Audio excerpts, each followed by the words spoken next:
Let me show you how you can set up two-step or two-factor verification on TickTick. To do that, click your profile in the upper left, then go into the settings. From here on the account, you will find two-step verification. You click on settings.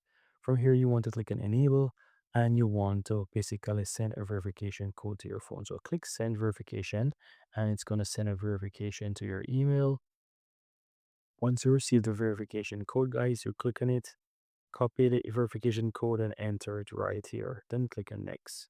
Now, from here, you'll have two options available to you. The email option, which you can do the verification by email, and you'll get a code, and you'll have to enter the code. It's going to look similar like this, which you'll have to enter to be able to log in.